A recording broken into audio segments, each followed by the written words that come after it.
Vous écoutez le débrief, issu de l'épisode S1114 du podcast Faut pas pousser les ISO, diffusé le jeudi 18 décembre 2025.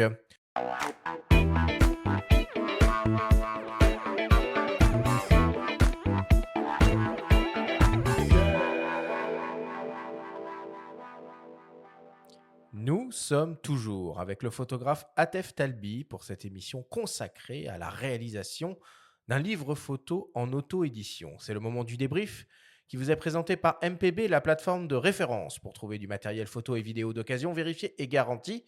Acheter mieux, c'est aussi créer en confiance. Atef, si on devait essayer de résumer et de synthétiser tout ce que l'on s'est dit pendant cette émission et cette discussion. Première question, pourquoi as-tu décidé de te lancer dans la réalisation d'un beau livre de ton travail?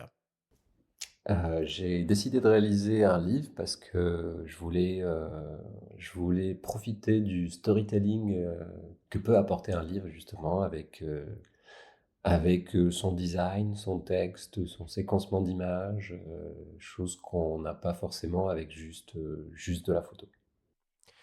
Qu'est-ce qui t'a poussé à choisir l'auto-édition?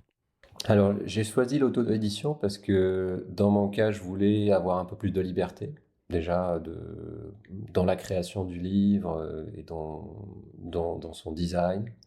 Et puis parce que c'était un peu difficile aussi d'avoir l'attention des maisons d'édition.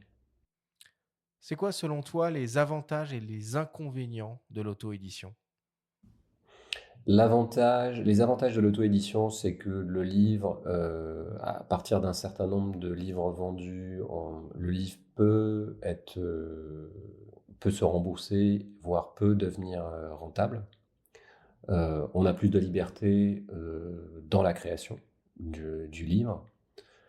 On a plus de liberté dans le choix par rapport aux personnes avec qui on a envie de travailler sur le livre. Les inconvénients, c'est le coût, parce que ça coûte cher. Et puis, on est un peu livré à nous-mêmes. Comment tu as fait pour calibrer le projet économiquement et le dimensionner de manière physique, ce qui concerne le format, le nombre de pages? En tout cas, pour calibrer le projet, bah, il a fallu faire beaucoup de devis déjà pour avoir une idée sur combien ça peut coûter tout ça, parce il y a beaucoup de coûts. Donc pour les choix donc de nombre de pages, de couverture, et puis de design du livre, on se fait d'abord confiance en choisissant des choses qu'on aime bien, par rapport au livre qu'on aime, à la taille d'un livre, au type de papier qu'on a envie de mettre dans un livre. Et puis après, par rapport au nombre de photos qu'on a sélectionnées à mettre dans un livre, je pense on fait des maquettes, on fait des tests et puis on voit jusqu'où on peut aller. Après, le coût aussi de production peut nous obliger à faire des choix pour réduire le prix unitaire d'un livre, quoi. Chronologiquement, c'est quoi les grandes étapes de la production d'un livre en auto-édition?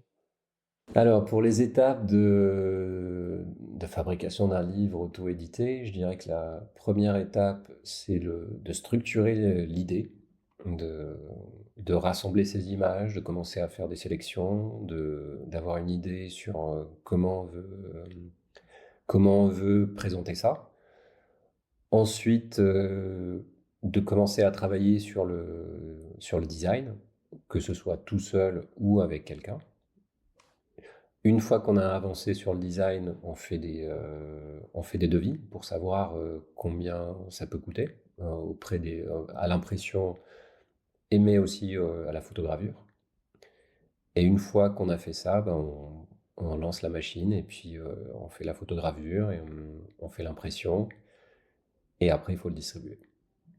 À quoi t'a servi le financement participatif et quel est le coût global du projet? Le financement participatif m'a permis de rembourser quasiment une bonne partie des coûts d'impression. Heu et puis surtout, ça m'a surtout permis de communiquer autour du livre, de commencer à, à faire du bruit avant même la sortie du livre, d'annoncer les dates, de créer une petite communauté, et puis de communiquer sur une date de sortie avec une exposition et puis des signatures. Et le coût total, du coup, de la production? Le coût total, c'est autour de 15 000 euros pour 500 exemplaires, pour un livre qui fait 112 pages, en 23 cm par 30. Bon, et maintenant que ce livre est une réalité, Atef, quelles sont les pistes et les canaux que tu vas utiliser pour écouler ces livres? Alors, pour écouler ce livre, maintenant, je pense qu'il faut. La phase qui commence aujourd'hui, c'est celle de la distribution, mais aussi de la communication autour du projet, parce que il y a ce livre, mais il y a aussi tout le projet qui est derrière, que j'aimerais présenter, donc avec des expositions. Pour écouler le livre, je pense qu'il faut passer par la librairie, c'est un passage obligé. Éventuellement, voir si je peux présenter le livre dans des foires avec peut-être un collectif. Merci Atef pour toutes ces explications.